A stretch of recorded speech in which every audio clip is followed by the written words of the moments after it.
11واں ان کا جو مشترک نقطہ ہے وہ ہے استعماری حربے، یعنی دو چیزیں ہیں، ایک ہے استکبار اور ایک ہے استعمار۔ متکبر وہ ہوتا ہے جو اپنی حد تک تکبر کرے، مستکبر وہ ہوتا ہے کہ جو اس تکبر کو ثقافت بنا دے۔ استکبار یعنی نظام بنا دے اس کو، جیسے فرعون وہ متکبر بھی تھا اور مستکبر تھا، لہٰذا استکبار وہ نظام کہ جس میں دوسرے کو گھٹیا سمجھا جائے، کسی قوم کو کسی ملت کو گھٹیا سمجھا جائے اور خود کو یا اپنی نسل کو برتر سمجھا، یہ استکبار ہے۔ آج استکبار کی مثال پہلے برطانیہ تھا اور ابھی امریکہ ہے استکبار۔ ایک ہے استعمار، انسان نے جو پہلا بحران فیس کیا ہے وہ استکبار کا تھا، شیطان نے متکبر ابا واستکبر وکان من الکافرین، استکبار سے انسان کا واسطہ پڑا۔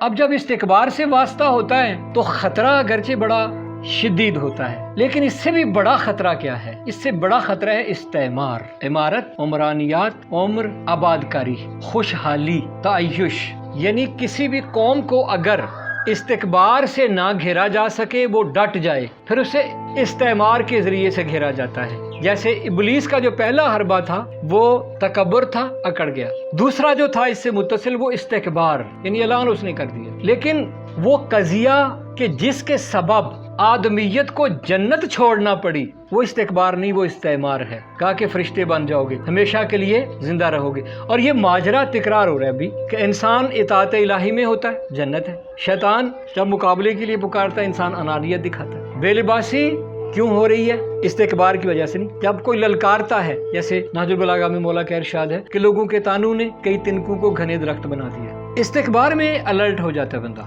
اور اکڑ میں آ جاتا ہے، اکڑنے والے کے سامنے اکڑ جاتا ہے۔ لیکن جو استعمار ہے، خوشحالی کا نعرہ، کولونائزیشن، برطانیہ پہلے مستکبر تھا، جب دیکھا کہ ابھی قوموں میں کچھ ہوش آنا شروع ہو گیا، اب اس نے استعمار کا نعرہ بلند کیا کہ ہم آباد کاری کے لیے آئے، کولونائزیشن۔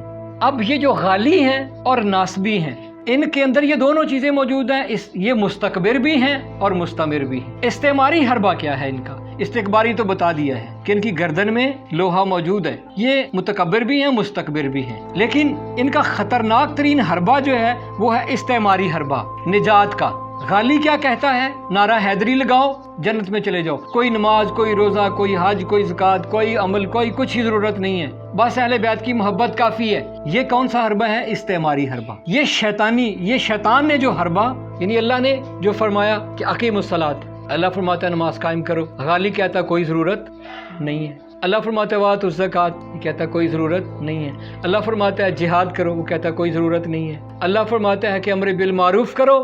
آپ ایک غالی کی 100 گھنٹے کی تقریر کی کلیکشن کریں، اس میں دیکھیں کتنا امر بالمعروف ہے یا نہی عن المنکر ہے۔ مولا حسین علیہ السلام نے اپنے وصیت نامہ میں جو اپنا موٹو پیش کیا وہ کیا تھا؟ اریدو، میں ارادہ رکھتا ہوں ان امر بالمعروف و انہا عن المنکر۔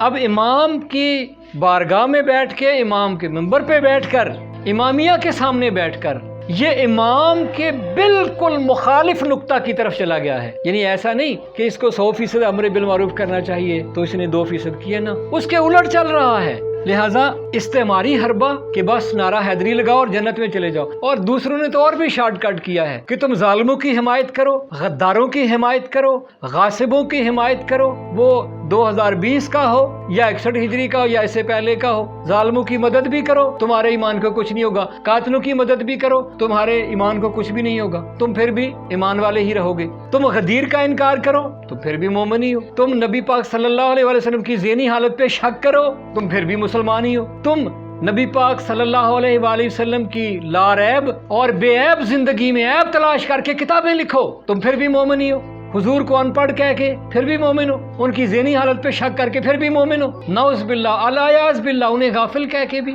انہیں فلاں چیز بھول گئی تھی، فلاں چیز بھول گئی تھی، ان پہ جادو ہو گیا تھا، تم یہ کہہ کر بھی مسلمان ہی ہو، بس ایک شیعہ مارو اور سیدھے جنت میں۔ یہ کہاں سے لائے ہو دین؟